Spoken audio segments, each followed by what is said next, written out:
muito bem-vindos ao primeiro episódio do Advogando Ideias, um podcast feito por advogados, mas pensado em você, que quer entender melhor seus direitos com mais empatia e proximidade.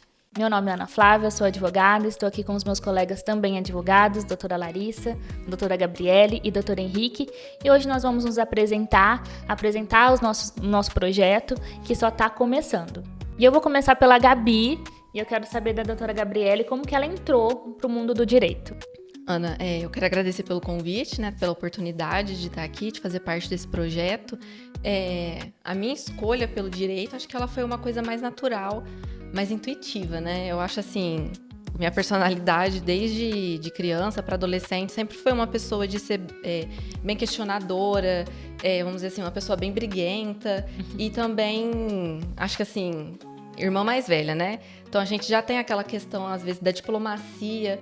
Então, as áreas que eu queria já eram todas relacionadas ao direito. Então, antes eu queria ciências sociais, depois eu passei por relações internacionais, né? E, no fim, eu acabei optando pelo direito, porque eu acho que a vida me encaminhou mesmo para isso. Eu fiz um curso técnico de serviços jurídicos, aí eu consegui um estágio na área. E aí, quando foi a hora mesmo de escolher qual seria a minha faculdade, eu acho que eu não tive muita opção, né? Era assim, eu fui no direito, né? E posso dizer que, de uma certa maneira, em alguns aspectos, me encontrei no direito, né? Lógico que a gente tem seus dias e dias, né? Tem dias que eu amo ser advogada, tem dias que eu odeio ser advogada. Então, eu acho que Eu acho até interessante isso que você falou, Gabi, porque hoje na internet a gente vê muitas pessoas assim que amam a profissão todos os dias e que fala todos os dias, porque a gente tem que amar, porque quem ama a profissão não trabalha nenhum dia. E a gente precisa ver também a realidade, porque às vezes a gente olha essas pessoas e a gente fala assim, nossa, mas eu não amo minha profissão todos os dias. Sim. Então tem alguma coisa de errado com a minha profissão. E às vezes não é isso. A gente precisa entender que às vezes o que passa pra gente na internet não é a realidade. Sim. E que no nosso dia a dia, na nossa profissão, tem dias que a gente gosta e tem dias que a gente não gosta, que a gente tá só Até porque assim, a advocacia, né? ela é bem desafiadora, né? Sim. Então, muitas vezes a gente vai estar diante de algumas coisas que a gente não consegue realmente entregar para o cliente aquilo que ele quer, né? Porque a lei, né, ela é uma só para todo mundo, né? Então, às vezes, a gente não consegue dar o resultado que o cliente quer. A gente consegue dar para ele um melhor resultado, né? Que é um resultado possível. Então, a gente tem essa dificuldade também. A gente tem a dificuldade de, muitas vezes, a lei, por ser uma só para todo mundo, ela não ser justa, né? Então, tem algumas injustiças que não vão ser possíveis de ser corrigidas através do direito, né? Infelizmente. Mas é lógico que também que tem, né, as suas alegrias, por exemplo. Que a gente vê muito, né? Às vezes a gente consegue um benefício previdenciário para uma pessoa que está numa situação muito delicada ali de saúde, consegue um auxílio-doença, às vezes a gente consegue, através do direito, promover uma vida melhor para uma criança autista, né? Através do BPC. Então, acho que fica na balança, né? Da gente entender que a gente é instrumento do direito, né? E que, às vezes, a gente vai ter dias que a gente não vai estar muito feliz, não. Mas a gente vai estar sempre tentando buscar o nosso melhor, né? Que eu acho que é isso que a gente tem sempre que fazer. Não desanimar e sempre seguir em frente. Sim. E, doutor Henrique, e o doutor, como que você entrou, assim, para essa área? Bom, agradeço, Ana Flávia, pela oportunidade de estar aqui para gravar esse primeiro episódio. Agradeço as minhas sócias, né? Somos amigos, sócios e parceiros nesse projeto que se inicia hoje. E fico muito feliz por estar aqui e agradecido, né? Bom, a minha introdução nessa área do direito, né? Nessa profissão da advocacia, que tudo começa com direito, depois a gente se capacita e passa na OAB e se torna advogado. Foi da seguinte maneira, desde o ensino médio, graças a Deus, eu tive a oportunidade de realizar vários cursos, né, profissionalizantes, cursos técnicos, Fiz nas áreas voltadas para engenharia, da ciência da computação, enfim, vários cursos e não estava me encontrando. E como eu disse, por sorte, tive essa bênção de ter essa possibilidade de realizar esses cursos, até que um dia eu fui numa feira de cursos superiores na Unifran, em Franca, e lá me deparei com o direito, né? E logo me identifiquei com a área, justamente pelo fato de eu ter tido acesso a outras áreas de profissões, né? E não me encontrado, não ter tido gosto pela profissão, né? Pela área de atuação. E ali me deparei com o direito e desde então me apaixonei já logo de início, vendo os professores ali, todo vestido de terno, as professoras sempre todas elegantes, né? Conversando de forma culta e mostrando a importância que é o direito, não só na área da advocacia, mas dentre outras várias que o direito engloba, né? A serventia dos fóruns, oficiais de justiça, enfim, tem uma vasta profissão aí ligada ao direito. Mas durante o curso, né? Durante a faculdade, o que mais me chamou a atenção, sobretudo, foi a área do direito criminal, né? Porque ali eu particularmente vi a importância que é se tratar do direito criminal, em especial porque a gente lida com a liberdade da pessoa, né? E isso me chamou muita atenção e por isso que desde então meu enfoque, a partir do primeiro contato com o direito criminal, eu venho me especializando justamente nessa área, né? Então, muito me agrada estar aqui e expor essa minha vivência inicial com essa área do direito com vocês. No meu caso foi totalmente diferente, assim, eu sempre coloquei na minha cabeça que eu queria fazer psicologia, prestei todos os vestibulares para psicologia e aí eu fiquei esperando a segunda fase de alguns vestibulares e falei, será que psicologia? E comecei a pesquisar, será que eu vou gostar do dia a dia de ser psicóloga, né? Porque eu gosto da teoria, mas como que seria na prática, né? E aí eu falei assim, eu acho que não. Então, aí eu fiz alguns como que chamava? Eram uns testes, né? E todos dava direito. Aí eu falei assim, eu acho que eu vou tentar direito. E aí eu tentei e eu pensava assim, nossa, eu escolhi uma coisa completamente diferente do que eu sempre quis, né? Que era psicologia. Mas, na verdade, assim, no dia a dia do direito, eu percebi que, na verdade, não é tão diferente assim. Que, na verdade, no mundo da advocacia, muitas vezes a gente tem que ir pro lado da psicologia, da forma de como atender e de pensar. Especialmente na área que você atua, né? Que é direito de família. Tem Sim. que ter um pouco psicóloga também, né? Mediadora. Tem que ser extremamente um bom ouvinte. Isso. Então, eu acho que não fui tão diferente assim. E você, doutora Larissa, como que entrou nesse mundo da advocacia? Primeiramente, eu gostaria de agradecer. É uma honra participar do podcast, de participar e também é um privilégio estar aqui todo dia. Bom, o direito, ele entrou na minha vida praticamente de forma natural. Como a doutora Gabriele. Na verdade, no ensino médio, eu nunca gostei muito da área exatas ali. Conta pra mim é uma negação. Então, sempre lia muito e fui me encontrando aí nessa área. Fui em algumas feiras também. E lá eu vi os advogados e a forma como eles tratavam as pessoas e aquilo foi me encantando, né? Hoje, a área da família é uma área prazerosa, até por questões pessoais, e sempre vi algumas coisas ali, e eu me sentia na obrigação, né, de mudar aquelas questões que me incomodavam particularmente. Então, me apaixonei por aí. Eu acho que falar também de como a gente escolheu essa profissão, acho que é inevitável a gente não falar da realidade, né? Então, assim, e depois que se formou, que entrou pra área, qual que é o susto, assim, de expectativa e realidade, assim, de cada um? Você diz assim, o choque entre o que a gente acha que é... entre a área acadêmica e a prática forense, assim. Eu acho que uma coisa que me chocou bem no começo e eu me recusava, assim, a entender é, por exemplo, questões relacionadas a procedimento. Então, só para citar, assim, uma coisa boba, mas é igual... Tem a previsão no CPC de que o juiz ele teria um determinado prazo para proferir uma sentença.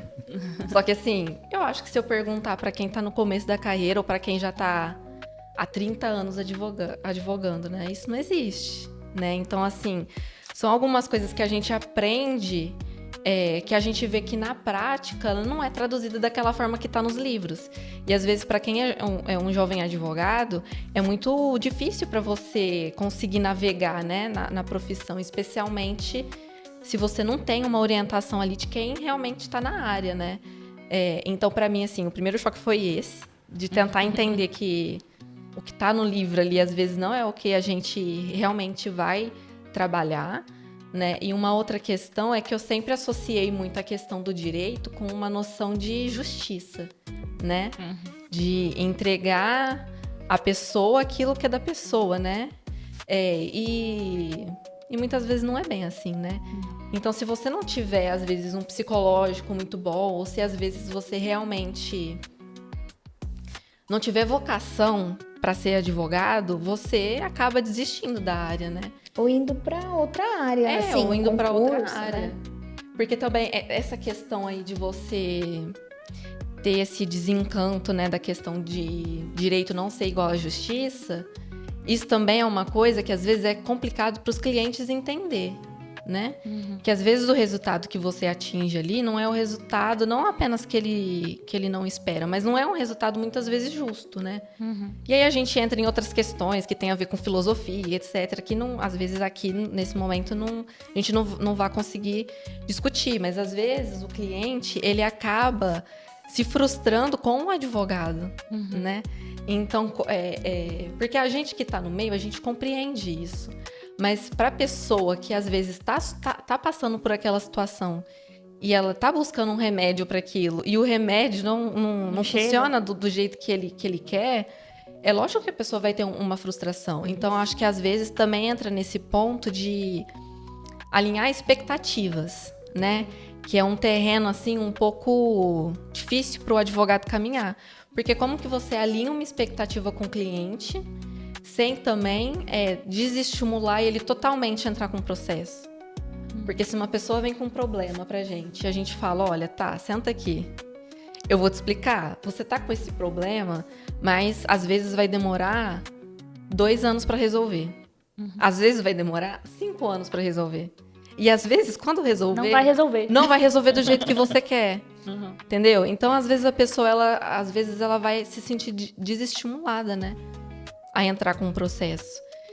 Então... É por isso que o advogado ele tem que ter esse jogo de cintura. Essa destreza, né?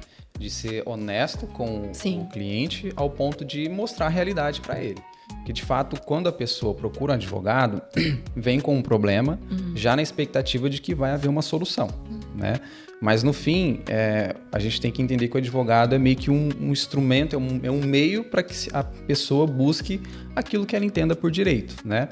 Só que durante um processo, demanda vários fatores, como questões probatórias, né? Às vezes a pessoa tem o direito, mas não consegue comprovar, né?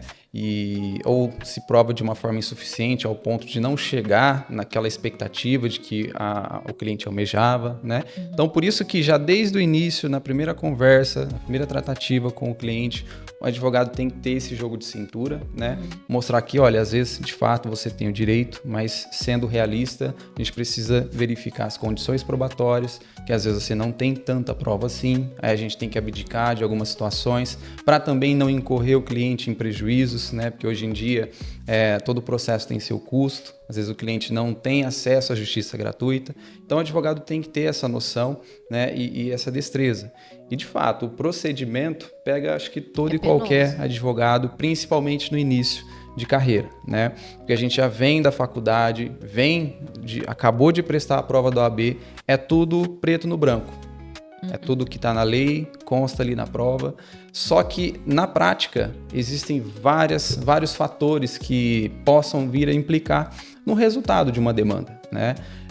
Existem vasta jurisprudência, às vezes, sobre um mesmo tema que estão ainda em conflito, né? Ou seja, às vezes um tribunal entende de uma forma, outro entende de outra forma, e o advogado tem que ter esse jogo de cintura para buscar aplicar aquela tese que melhor atenda o seu cliente, né?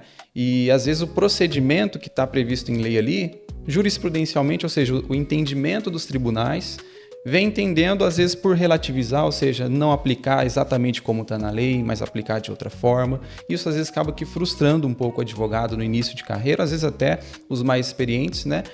Justamente porque eu tenho para mim, por exemplo, na área criminal, né, que, como o Dr. Auri Lopes Júnior sempre fala, forma é garantia, mas às vezes a forma não é atendida pelo judiciário, não é atendida pelo Ministério Público que atua como fiscal da lei, né? E acaba que a forma, às vezes não atendida, implica em ofensa ao direito da pessoa, né? E o advogado como ferramenta, como instrumento do direito, acaba que se deparando com essas situações e se frustrando, né? De fato, gera essa frustração, mas tem que ter essa noção de que, infelizmente, tudo que está dentro do procedimento, às vezes, não vai ser acatado, né? Não vai ser utilizado dentro dos processos judiciais, e aí, então, buscar outros meios para se, eventualmente, fazer com que a sua tese de defesa cole, né? Ou, às vezes, buscar uma nulidade por justamente inobservância desses procedimentos legais, né? É um ponto que realmente pega todos os advogados, principalmente na seara criminal, ao meu ver, né? E também, você mencionou, né, que o advogado ele é uma ferramenta, né? Mas a gente também, às vezes, se depara com algumas situações que, lógico que não são todos, mas existem, por exemplo, que a gente percebe que alguns juízes ou até mesmo algumas pessoas, alguns serventuários, eles não enxergam um advogado dessa maneira, né? Que a gente vê ali que é dito e ensinado que o advogado, o juiz, né, e os serventuários, eles são todos ali em posição de igualdade. Só que hoje em dia a gente vê que não, a gente vê que as prerrogativas dos advogados muitas vezes são totalmente ignoradas, né? E essa é uma situação também um pouco complicada de você... Um pouco frustrante também. Porque quando a gente, quando a gente tá na faculdade, a gente olha o advogado e a gente pensa assim, nossa, que pessoa formal, cenário, né? Que pessoa respeitada. A gente leva muita pancada, muita pancada. Muita porrada, às vezes. Tanto da sociedade como um todo, porque tem um jargão, assim, da população de que advogado advogado porta de cadeira, advogado só quer saber de dinheiro. Só quer saber de dinheiro, que advogado não é honesto. Então, a gente lida, na realidade, com essa visão da sociedade mesmo pra gente. Eu já sentei em várias mesas que falavam isso do advogado, e aí a gente fica assim, nossa, a gente tenta ter uma postura tão honesta, tão justa, a gente mal sabe essa pessoa, que a gente entrou pro direito com o intuito de ser justo, né? Porque todo mundo entra no direito com a ideia de justiça. E, na realidade, a gente pega algumas, até da sociedade, né? Não só... E no mundo jurídico nem se fala, né? Que assim, acho que o que as pessoas têm que entender é que em toda profissão vai ter o profissional bom e o profissional ruim. Sim, E a advocacia também não tá ilesa disso. Então, assim, eu acho que são poucos profissionais, porque a gente também não pode... Generalizar, né? Generalizar, falar, nossa, que, né? A gente não pode dizer, todo advogado é bom, todo advogado é justo, todo advogado é honesto. Tem alguns que realmente não fazem jus à profissão. Só que, assim, são poucos profissionais, né? O que a gente vê é que são poucos profissionais, que a maioria tá ali para honrar mesmo, né? A carteirinha tá ali para realmente exercer a sua função de maneira honesta, né? E entender isso. Existem bons profissionais e maus profissionais em todo lugar, né? E a gente também, e o advogado se inclui nisso, infelizmente. E essa área, eu menciono que nenhum dia é igual ao outro, né? Todo dia tem alguma coisa diferente. Não é nada regular. É um dia após o outro. Então, é bem desafiadora a profissão do advogado. E uma coisa que a gente conversou essa semana também, por exemplo, assim, ó, às vezes a gente acha que a gente vai resolver um problema de cada vez. Mas o advogado vai ver, ele tá resolvendo 500 problemas de uma vez só, né? Tá aí equilibrando um monte de coisa. E a gente aqui, a gente brinca, né? Que a gente acha que o mundo vai tipo, não. Ela vai resolver esse problema. Por fim, e vem o outro, não, né? Não é só o cliente que se frustra. O advogado. A gente também se frustra. Só que a gente não pode falar. Não. A gente tem que guardar aquela frustração pra gente. Então, quando a gente dá uma notícia que não é boa pro cliente, quando sai uma decisão que às vezes não é favorável, a gente ali sofre. por dentro, a gente tá sofrendo com aquilo, a gente tá frustrado com aquilo. A gente quer se rebelar também, a gente fala, não é possível que não viu isso, que não leu. Mas a gente tem que passar pro cliente de uma forma branda, para ele também não se apavorar. A gente tem que, às vezes, falar que a gente... Ou, às vezes, não falar, porque não é a hora. Porque a gente tem ali uma carta na manga que a gente vai jogar primeiro antes de dar a notícia para ele. Então, não é que a gente não tá sendo honesto. É que calma, a gente também sabe o que a gente tá fazendo. Ou às vezes aquilo que, por exemplo, assim, às vezes acontece um contratempo. Mas a gente já previu que isso poderia acontecer e a gente já se preparou, a gente sabe o que a gente vai fazer. Porque hoje tá tudo... o cliente tem ali acesso, né, aos autos, ele pode entrar no processo online, então às vezes ele vê uma decisão e fala assim, o que aconteceu? E não sei o que, você não vai se manifestar. Calma, a gente tem um procedimento, tem um procedimento, a gente tem um prazo, não é na hora que sai que a gente se manifesta, às vezes por questão nossa mesmo, de rotina, ou às vezes por questão até de estratégia, né? A gente deixa para se manifestar mais lá para frente, né? Então, assim, a gente sabe o que a gente tá fazendo, então cabe um pouco ao cliente confiar um pouco no que a gente tá fazendo. E aí também acho que entra o propósito do podcast, né? Que é simplificar o acesso ao direito. Porque, igual você falou, hoje em dia todo mundo tem acesso, só que a linguagem não mudou. Então, por exemplo, assim, a gente vê um meme, né, na internet que é assim, do cliente ligando pro advogado falando, você fez um acordo no meu processo? Porque a pessoa leu o acórdão. Né? E assim, existe essa necessidade de você simplificar a linguagem do direito para as pessoas para ela se tornar acessível. Isso, inclusive, é um ponto que faz parte da agenda do Barroso, né? Que é de simplificar essa linguagem jurídica, de trazer também assim, os influenciadores da área do direito para trazer essas questões, né? Porque também tem uma coisa que assim, a gente acha que com a internet, o acesso mais amplo à informação, que as pessoas, elas são mais informadas, assim, no sentido de entender aquilo. Só que, na verdade, não. Às vezes a pessoa, ela tem, na verdade, um congestionamento ali de informações. Não sabe lidar com aquilo. E não sabe lidar com aquilo. Então, também cabe ao advogado ter o contato próximo com esse cliente para poder também falar para ele, olha, vou te explicar para você entender o que está sendo dito aqui, né? E a gente também sofre com isso, né? Com a informação. Eu brinco lá em casa que às vezes a informação ela prejudica a gente. Porque, por exemplo, você tá com uma dor no joelho, aí você procura na internet o que é uma dor no joelho. Tô com uma dor assim, assim, assado. Vai aparecer lá que você tem um negócio que você tá com os dias contados. Então, a gente não sabe lidar. A gente precisa ir num médico, para o médico examinar, às vezes fazer exames e ver o que a gente tem realmente. Então, em todas as áreas a gente passa por isso. É um congestionamento de informações que às vezes não são verídicas. Né? Então, às vezes, no direito também tem isso. Então, às vezes, você olha lá um processo, você coloca no Google, coloca você interpreta de uma na forma. Inteligência artificial, o que é isso, e às vezes não é a realidade. Então, você precisa...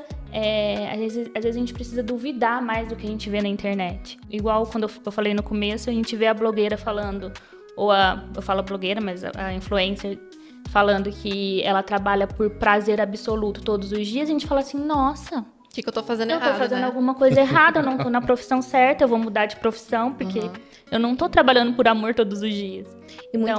Isso. E muitas das vezes a gente acontece no atendimento com o cliente. O cliente chega com a situação, a gente às vezes nem tem a resposta pronta. Porque a gente vai Porque às pesquisar vezes nos as causas tribunais. são tão complexas, né, que a gente precisa... E o cliente, ele precisa saber disso, né? Que a gente não deu a resposta. Por quê? Porque a gente vai resguardar ele de todos os lados. Porque é muito fácil a gente falar o que ele quer ouvir. Muito fácil. Falar assim, não, você tem direito, é causa ganha. Até porque os tribunais, eles mudam de E esse ideia de um dia pro causa outro. ganha é um negócio que me arrepia até a alma. Nunca... Quando eu ouço o cliente falando, é causa ganha, eu já falo assim, meu Deus do céu. Não existe causa Não ganha. existe. Né? Porque na realidade a gente vê que não existe causa ganha. Né? Tudo depende das provas, do contraditório, da ampla defesa. Você vai dormir com uma decisão, no outro dia você olha o processo e fala, meu Deus, O que aconteceu aqui? tô entendendo. Então, acho que a gente também nem pode dar uma resposta pronta para o cliente na hora do atendimento. De fato, a gente tem que filtrar ali, fazer uma pesquisa a fundo. Até porque, às vezes, o cliente, ele te fala uma determinada situação. E ele quer a resposta ali na hora. Mas, às vezes, a nossa resposta vai depender da leitura de um contrato. Vai depender de ouvir a outra parte. Entendeu? Então, eu acho, assim, que tem essa questão também, né? Do operador do direito saber navegar isso. Saber explicar que aquela situação, ela não é uma situação... intransmutável, né? Ali, dependendo da interpretação, da forma com que ela pode ser analisada, ela pode se transformar em uma outra coisa, né? Então, também saber tratar isso com o cliente, com as pessoas que estão esperando algum tipo de parecer nosso, né? Eu acho que a verdade, ela prevalece a todo tempo. Tem advogado que às vezes causa ganha. Não, vamos trabalhar com a verdade. E se a verdade não for boa, vamos trabalhar para melhorar essa questão. Vamos tentar reduzir o prejuízo, né? Às vezes o advogado, ele tá ali para reduzir o prejuízo. Eu, como advogado trabalhista, eu vejo muito isso, né? Principalmente, às vezes, assim, pelas empresas, né? Pelas reclamadas. Às vezes entra com uma ação trabalhista e a gente escuta muito, assim, mas não foi isso que foi o combinado, né? Não foi isso que eu combinei com o meu funcionário. Tudo bem, mas o que a lei diz? Qual que é o seu dever legal? Né? Então, às vezes, a gente chega ali e não tem muito o que o advogado fazer, porque a pessoa, ela realmente tem o direito. Né? Então, o que a gente tem que fazer é tentar trabalhar para reduzir o prejuízo. Entendeu? Me mostra o que você pagava para ele. Né? Então, vamos tentar chegar num meio termo aqui. Ou então, às vezes, né, igual o Henrique falou, que às vezes a pessoa tem o direito, mas não tem as provas. Então, às vezes, o trabalhador vem e diz, olha, eu fazia hora extra, mas eu era obrigado a assinar o cartão. Né? Você tem uma testemunha que pode trazer isso em juízo, né? Que isso acontecia, que ela vivenciava ou que ela presenciava isso? Não tenho. Então, aí também, por exemplo, já complica pra gente. Então, assim, vamos ver o que a gente pode fazer por você. Será que a gente, às vezes, não consegue conversar com o seu patrão para chegar num acordo? Entendeu? Porque também a gente também tem que tirar essa ideia de que justiça é litigância, né? Às vezes não é. Às vezes é composição. Às vezes é colocar tudo aquilo que a gente tem na mesa e tentar firmar ali um acordo, né? Para chegar num melhor resultado. Então... esse é um aspecto também que o advogado, ele tem que dominar, né? Que é a diplomacia, né? Saber navegar, saber fazer acordos. E eu, na área trabalhista, eu acho que eu tenho muito contato com isso, porque na Justiça do Trabalho, o acordo, ele prevalece, né? Assim, existe mesmo, até mesmo pela Justiça do Trabalho, essa agenda de sempre buscar um acordo, sempre buscar uma composição. Mas eu também acho que isso é visto bastante no direito de família, né, doutora Larissa? Isso. De você tentar chegar numa composição. Sim. Às vezes a determinação judicial nem sempre é melhor para a criança, né? Ou para o adolescente, nem sempre é melhor para os pais. Numa questão de divórcio também, né, Ana? Às vezes o acordo é melhor porque a gente tá ali, a gente sabe da história da pessoa, sabe como foi aquela relação antes do término do relacionamento. Então, a gente escutar e tentar chegar no acordo vai ser melhor. E eu costumo dizer que quanto mais a gente fica naquele processo, assim, quanto mais tempo fica naquele processo moroso, que tá demorando pra sair, cada hora tem uma disputa, tem uma tem uma novidade, a gente vai ficando mais cansado daquele processo, O sofrimento As partes vão ficando cansadas. E aí tem uma hora que uma tá com tanta raiva da outra que qualquer decisão que tiver, elas não vão gostar. Porque elas estão muito, assim, frustradas e exaustas daquele processo. Então, às vezes, o acordo, ele vem pro bem, assim, de... Vamos já resolver isso daqui, então uma parte vai abrir mão de uma coisa assim, a outra vai abrir mão de outra assim, porque é isso um acordo, tem que abrir mão, porque senão não é acordo. E pra ser mais rápido, pra esquecer isso, pra recomeçar de novo. Né, da vida. Né, recomeçar de novo. E por coincidência, até na área criminal existe a possibilidade de acordo em determinados casos específicos, né? Porque que é o acordo de não persecução penal. Em determinados delitos, o Ministério Público, que é quem é o titular da ação penal, pode vir a propor um acordo para aquele que está sendo investigado para realmente nem sequer tocar uma ação penal. E aí cabe ao advogado se inteirar da ação, né? Se inteirar de todo o procedimento, ver as investigações e dos elementos ali que foram colhidos, né, depoimentos de testemunhas, provas técnicas, né, periciais, etc., o advogado já vai ter uma noção do que pode vir futuramente.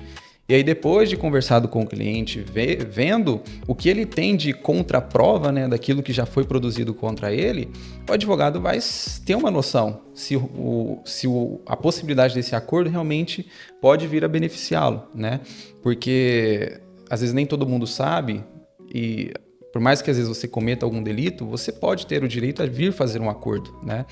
E às vezes a pessoa confessa, né? Comete o delito, não porque quis, mas todo mundo é passível de, infelizmente, ser submetido a isso, né?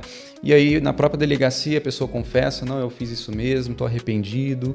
E aí, como uma forma de mitigar as consequências penais, ou seja, para a pessoa vier a ser condenada, etc., ter que cumprir uma pena, seja em regime aberto ou outras restrições, existe essa ferramenta que vem sendo muito utilizada pelo Ministério Público, até para desafogar um pouco o judiciário. E também beneficiar aquele, por exemplo, que é confesso, que se arrependeu, né? E aí propõe ali algumas condições para fins de acordo, né? Porque, como você mesmo disse, ambos os lados têm que ceder alguma coisa. No caso, o Ministério Público vai ceder a possibilidade dele denunciar aquele que está sendo investigado, né? Em contrapartida, aquele que, em tese, confessou o delito e vai ser submetido a esse acordo, vai ceder parte da sua liberdade para fins de fazer esse acordo. Ou seja, às vezes a pessoa tem que prestar serviço à comunidade, às vezes a pessoa tem que pagar uma pena pecuniária, ou seja, algum valor para alguma entidade que o juiz ou o Ministério Público indicar como sendo o beneficiário desses valores, né? Então existe essa ferramenta, inclusive, na seara penal. E inclui, assim, alguns delitos como crimes ambientais, delitos de infrações de trânsito, delitos de menor potencial, tudo aquilo que não assume uma gravidade maior, que tem uma certa relevância para fins de resposta do direito penal. Todo mundo é passível de se fazer esse tipo de acordo. E tem também aquelas transações penais, né, que acontecem nos delitos de menor potencial ofensivo, onde, se eventualmente um delito é praticado contra uma outra pessoa e não há uma composição civil, ou seja, olha, me paga X que eu não te faço uma queixa-crime, ou eu não faço um boletim de ocorrência e represento contra você para você ser processada criminalmente. Se não houver essa composição civil, o Ministério Público pode vir depois fazer uma transação penal, né? Que é basicamente oferecer uma condição para a pessoa. Se a pessoa aceitar, também a ação penal não vai prosseguir, né? Porque não vai ter denúncia, etc. Então, essas questões relacionadas a acordo, inclusive, existe na questão criminal, né? E vem sendo muito bem utilizada, e vai caber ao advogado ter a destreza de identificar, né? Porque às vezes o cliente é inocente. E aí, se ele vê que tem condições de, às vezes, produzir uma contraprova daquilo que está sendo produzido contra o seu cliente, ou até mesmo ver que não existe prova lícita, né, contra o seu cliente, então, aí, nesse caso, já não é viável fazer o acordo, né? Então, precisa ter essa dinâmica, né, com o cliente, precisa estudar os elementos probatórios e aí, então, verificar a possibilidade do acordo. Mas existe. E é uma ferramenta muito bem utilizada. Outra questão também que vem sendo muito adotada é a advocacia preventiva, né? Sim. Assim, que é o melhor acho que é a melhor decisão que veio até agora. O advogado, ele age antes do problema existir. Acontecer, isso. A gente resguarda o cliente antes mesmo do BO aparecer. A gente faz uma análise, identifica as falhas e fala, isso aqui no futuro pode vir a se tornar um problema para você. O que a gente pode fazer agora, né? Tanto a pessoa física, né? Quanto a pessoa jurídica. Então, a advocacia preventiva, ela tá vindo de uma forma bem forte, assim. Acho que também na área sucessória, né? Sim. Tem duas coisas que o ser humano não gosta de conversar, sobre divórcio e morte. Divórcio. Só que, assim, são questões extremamente necessárias. Não tem então, como correr. Não. Então, hoje em dia, a gente tem até a questão de contrato de namoro, né? Isso. Que é uma coisa que é bem atual, que se a gente fosse falar sobre isso há 15 anos atrás, as pessoas iam achar um absurdo, né? Sim. Um contrato de namoro. Ou então até mesmo a gente conversa com alguns clientes a respeito de fazer um acordo pré-nupcial. Aí entra aquela questão, mas por que você está conversando sobre um acordo pré-nupcial? Você está casando comigo pensando em separar?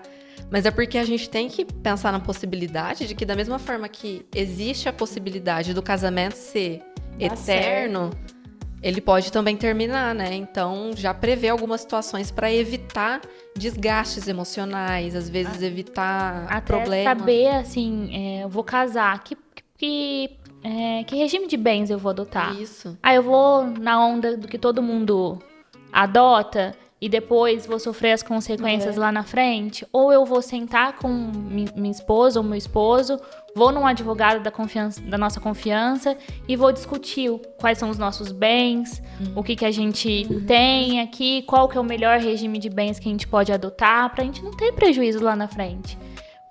Então, assim, a gente usar o direito como prevenção é muito importante, porque se depois lá no final a gente for colocar tudo para o Poder Judiciário resolver, a gente vai ter um desgaste muito grande, tanto de tempo quanto de custos, dinheiro, né?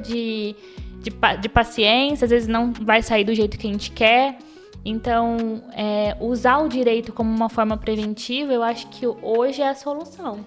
Diminuir os gastos da pessoa futuramente, às vezes de um inventário. Pois é, se já tá tudo pronto. Se tá tudo pronto, pra que gastar com tanto, né? Porque a gente sabe que o inventário ele tem um seu custo alto, às vezes. E a gente tá falando assim, mais relacionado à questão patrimonial, né? Mas às vezes um testamento, ele vai fazer, como é que fica? Uma doação em vida. Uma doação em vida, mas também às vezes ele vai fazer valer as suas vontades. Sim. Então, por Sim, exemplo, sim. se você é uma pessoa que tem a intenção de ser doador de órgãos, mas você às vezes só manifesta isso na palavra, né? Você não deixa nenhum documento registrando isso. A sua vontade não vai ser respeitada. Ou então, às vezes, você já tem uma previsão ali de como que você quer que seja seu funeral. Eu sei que parece um pouco estranho, né? Mas, às vezes, você já pode deixar disposto como que você quer que seja seu funeral. Se você quer ser enterrado, se você quer ser cremado. Então, às vezes, é para fazer valer as suas últimas vontades, né? Às vezes, você tem uma pessoa que você considera família, mas não é realmente da sua família. Um amigo, né? Você pode, eu quero deixar determinado patrimônio para essa pessoa, né? Então, Porque a gente sempre acha que a gente vai ter tempo, que a gente vai ter um momento de fazer, mas na realidade a gente não sabe. A gente nunca sabe o amanhã, né? Então a gente vai deixar aquela pessoa que tanto nos ajudou, muitas vezes, sem nada, né? Até no caso da união estável também, né? Que você tá lá com a sua companheira, uma pessoa que tá lá te ajudando com tudo. E se acontecer alguma coisa com você, ela tem que reconhecer essa união estável. Provar que ela tinha um relacionamento com você para ela conseguir essa meação. Então, é uma coisa que pode ser um desgaste, né? Ali naquele momento de luto que pode ser evitado. Sim. Fora a briga com o INSS dentro desse contexto, né? É verdade. Para fins de pensão por morte, né? A união estável, de certo modo, não declarada em escritura pública ou não reconhecida de outra forma, um documento escrito, né? Vai demandar provas exaustivas, documentos, testemunhas, e pode ser que a pessoa, ainda que tenha o direito, leve um tempo para se alcançar isso, né? Então, a prevenção nessas situações antecipa muitas coisas e facilita a vida da pessoa ou do seu ente querido no futuro. Em termos de paciência, né? Em termos de tempo, em termos financeiros, né? Então, isso tudo tem que ser considerado, porque a advocacia, para além de tudo, também é preventiva. Não só nessas questões familiares, inclusive também na previdenciária, né? Cabe ao advogado ali, se deparando com uma situação, antes mesmo de se requerer algum benefício, é interessante até produzir algumas provas antes. Olha, se tratando de auxílio-doença, consulta com esse médico, passa por esse tipo de profissional especialista, né? Faz tal exame, busca fazer tal procedimento fisioterapêutico, vamos reunir esse tipo de documentos, e aí sim, munido dessas informações, o advogado vai ter uma certa segurança para se trabalhar em requerimentos de benefícios previdenciários, etc.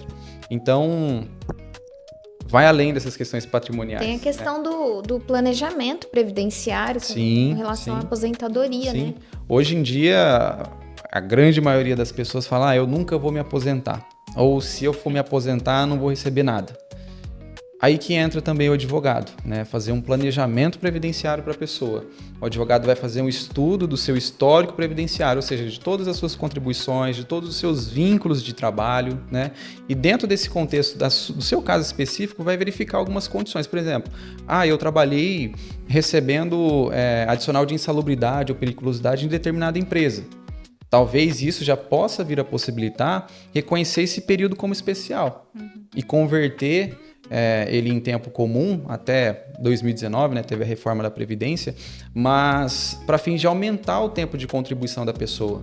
E aí, às vezes, ela acha que daqui 10 anos eu vou me aposentar, o sistema do INSS está reportando que minha aposentadoria vai ser daqui 5 anos. O advogado, tendo essas informações e sabendo que não é bem assim, pode ser que antecipe esse período, reconhecendo uma atividade especial, reconhecendo uma atividade urbana ou rural, sem registro em carteira de trabalho, desde quando você às vezes era adolescente, com seus 14 anos, com seus 18 anos, lá em meados de 1960, 1990, 1980. Então tem um período ali, às vezes você não teve registro, o advogado tendo essa informação já vai te instruir quais documentos você precisa ter para se buscar reconhecer esse período.